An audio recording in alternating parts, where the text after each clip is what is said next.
আজ আমাদের লাদাখ ভ্রমণের তৃতীয় দিন। স্পিটুক জিনচেং রোড ধরে আমাদের পৌঁছে দেওয়া হলো জিনচেং গ্রাম থেকে 10 কিলোমিটার আগে একটা বিশাল বড় ফাঁকা জায়গায়। প্রথম দিন, তাই আমরা ঠিক করলাম যে আজকের দিনটা বেশি লোড ক্যারি করব না। গাড়িতে করে ব্যাগ চলে গেল জিনচেং ক্যাম্প সাইটে। আমরা তারপরে হাঁটা শুরু করলাম। ধুলো ধূসর প্রান্তর, পাশ দিয়েই বয়ে চলেছে সিন্ধু বা ইন্দাস। সামনে রজত কাকু আর পারমিতা দিয়ে এগিয়ে যাচ্ছে।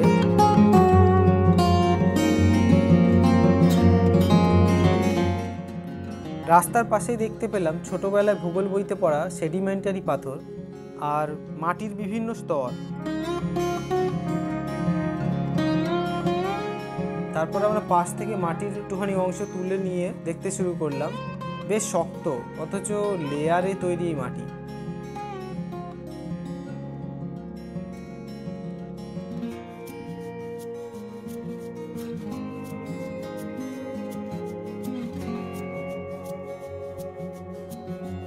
পুরো এলাকাটার ভূমির রূপ এইরকম বায়ুর ভয়ে তৈরি।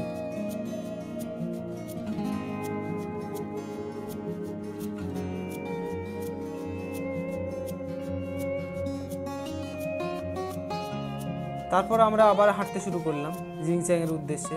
এবার যেন মনে হলো পাহাড়গুলো আরও কাছে চলে এসেছে। রাস্তার গা থেকে বিশাল বড় পাহাড় উঁচু হয়ে উঠে গেছে, যেন বিশাল বড় গর্জ বা ক্যানিয়নের মধ্যে থেকে আমরা হেঁটে যাচ্ছি।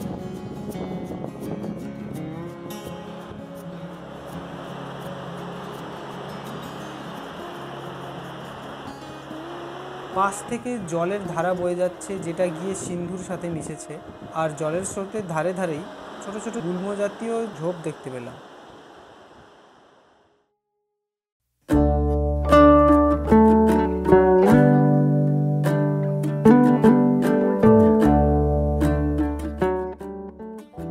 হাঁটতে হাঁটতেই একটা বাঁক ঘোরার পর অদ্ভুত রক ফরমেশন দেখতে পেলাম।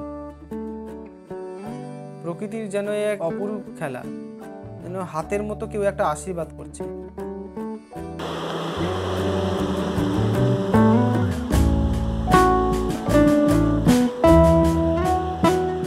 কিছুক্ষণ এইখানে কাটিয়ে ছবি টবি তুলে আবার এখান থেকে রওনা দিলাম।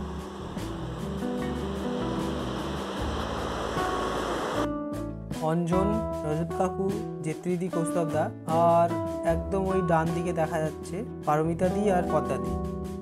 রাস্তায় যেতে যেতে কয়েকজন বিদেশিকে দেখলাম সাইকেল চালিয়ে যেতে। এরা মনে হয় সাইকেল ট্রেক করতে পেরেছিল। তারপর কিছুক্ষণ হাঁটার পরে জিনচেং ভিলেজ পৌঁছে গেলাম। এইটা হচ্ছে জিনচেং ভিলেজের সাইনবোর্ড। তো বাঁ দিক থেকে আমরা নেমে গেলাম রাস্তার ধার ধরে, কিন্তু জঙ্গলের মধ্যে দেখলাম গিয়ে যে কোনো ক্যাম্প এরিয়া দেখতে পেলাম না। এটা অঞ্জন দাঁড়িয়ে আছে, নিচে কৌস্তবদা আর আমাদের গাইড দেখতে গেল। ফাইনালি আমরা আমাদের ক্যাম্প সাইট খুঁজে পেলাম। ক্যাম্প সাইটে যখন পৌঁছলাম তখন প্রায় বিকেল 3টে। এটা কৌস্তবদা রান্নাঘর ইন্সপেকশন করতে যাচ্ছে। তারপর ফ্রেশ হয়ে আমরা একটু আড্ডা শুরু করলাম। আর এগুলোতে মজাই মজা না, আমার ভীষণ ভালো লেগেছে, ভীষণ মজা পেয়েছিলাম। আমরা তখন ছিলাম না, তাই ওইসব ভাবলে হবে। ওই তো মানে মাথা থেকে ওসব বার করে দিতে হবে। অথচ মিশা খাচ্ছে, গল্পটা কি দুর্ধর্ষ গল্প। সস্তার পরিচালক বিষ মাখাচ্ছে, পরে যখন খাচ্ছে সেটা শাবলের মতো হয়ে গেছে। যখন মাখাচ্ছে নাকি ছোট টুথপিক, বলছে ওটা ম্যাগনিফাইড করে নাও, ইমাজিনেটেড ম্যাগনিফাইড। এইগুলো সত্যি তোর বানাক কোথাও না থামার দরকার নেই। হ্যাঁ, ওটা আমাদেরও মাঝে মাঝে নির্ভেজাল বোকাটা আরে এন্টারটেইনমেন্ট, ব্রেনলেস মুভি, ব্রেনলেস যেমন তো নাম দিয়ে অভিযান ব্রেনলেস, ব্রেনলেস কোথেকে সাউথ ইন্ডিয়ান ডাব পেলি দেখো। ওই যে আসছে হালকা হয়ে ব্যানারের পাশে দাঁড়িয়ে পড়। তোর বোতল কোথায়? খালি হলো ওটা ভর্তি হতো সাইডে। আসার পরে সবে আসলি ফিলিংটা কি দাঁড়াচ্ছে যাওয়ার সময় তাহলে হালকা লাগছে তাই না? যাওয়ার সময় হ্যাঁ, সেটা আগে যাওয়ার সময় করতে তখন যে কোনো দিন করা যাবে। ফেরার পরে প্রথম দিনটা তো করে নিতে কি আমাদের এই টর্চটা দাও। আমরা আগুন করেছি আঁচ পোয়াবার জন্য, তো না রাখলে পর তো ক্যাম্পটা জমছে না। এখানে একটা ফায়ার উডস আছে দিদি, আমরা এই সব ফায়ার উডস কালেক্ট করেছি সন্ধ্যাবেলাতে।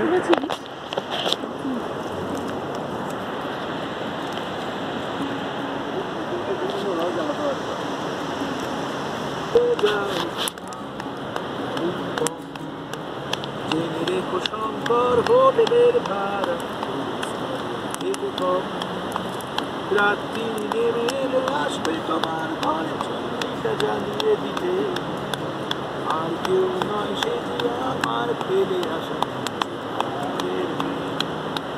বলো না তাকে কিছু, আমি করছি ওই রোজগার, ওই বস্তির ড্রাইভার চিকমির সাথে সংসার, আরো কিছু টাকা আমি জমাতে পারলে যাবো ফিরে পাহাড়ি বস্তির ধারের সেই কাঞ্চনের কোলে, কাঞ্চনধারা কাঞ্চনধারা কাঞ্চনজঙ্ঘা কাঞ্চন তো পাইলে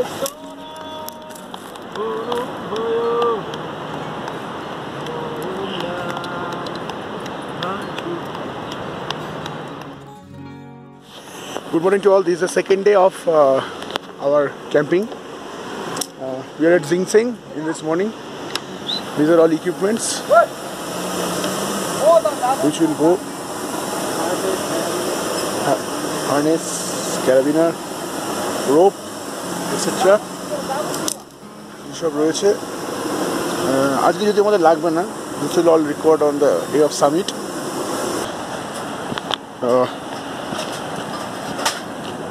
ভেতরে রয়েছে আইস অ্যাক্স অ্যান্ড অল। মোটামুটি সবাই উঠে গেছে। ওই দিকের পাড়ে এখন হালকা রোদ উঠেছে। Way doing some free and exercises over here, জড়তা কাটানোর জন্য। যেত্রী আসছে, ঠিক আছে। এই হ্যালো হ্যালো, তো সেই সবগুলো আমরা দেখে টেকে নিচ্ছি। আমরা এখান থেকে বেরোবো, ঠিক আছে। বেরিয়ে আমরা চলে যাবো আজকে সেকেন্ড পয়েন্টের জন্য। এই রুমবাক এর জিংজিং এর নিচে আরেকটা ভিলেজ আছে, সেইখানেতে।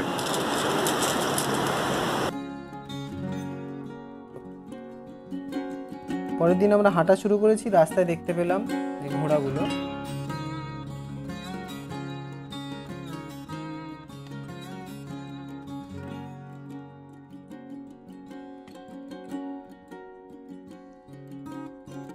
তারপরে আমরা এরকম ভাঙাচোরা পাথরের রাস্তা ধরে, ধস নেমে গেছে পাশ থেকে, সেই রাস্তা ধরে হাঁটতে শুরু করলাম।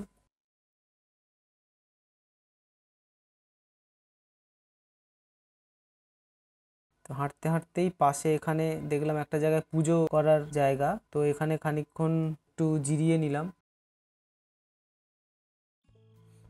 আবার আমরা হাঁটতে শুরু করলাম।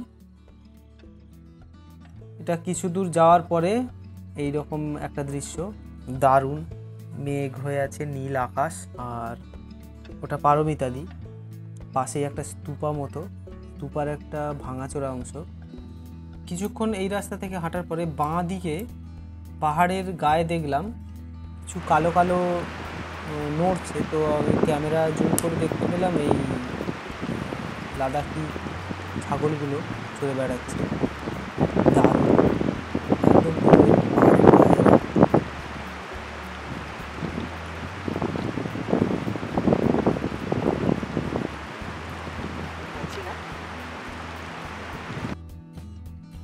আমরা এবার রুমবাকের দিকে এগোতে থাকলাম। এটা অঞ্জন সামনে, তার ওপাশে কৌস্তবদা, তার ওপাশে যেত্রীদির আচ্ছা একটা আছে জ্যাকেট, দুই জ্যাকেট। তার একদম প্রথমে আছে পদ্মাদি আর পারমিতাদি আর রজত কাকু।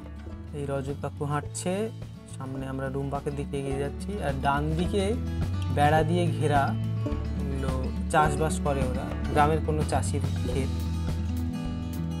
এই হলো রুমবাক ভিলেজ, প্রথম দৃশ্য রুমবাক ভিলেজের। এটা গ্রামের এই বাড়িগুলো কাঠ আর পাথর দিয়ে বানানো। এটা গ্রামের মধ্যেই হাঁটার সময় দেখলাম পাশে এই আইব্যাক্সের সিং রাখা। এটা রজত কাকু কোনো একটা বেড়ার মধ্যে ঢুকে কিছু একটা ছবি তুলছিল। এটা ভিলেজ, রুমবাগ ভিলেজ। আমরা জল নেওয়ার জন্য এখানে একটু ওয়েট করলাম। এখান থেকে একটা জলের সোর্স ছিল, পাইপে করে আসছিল ঝর্ণার জল।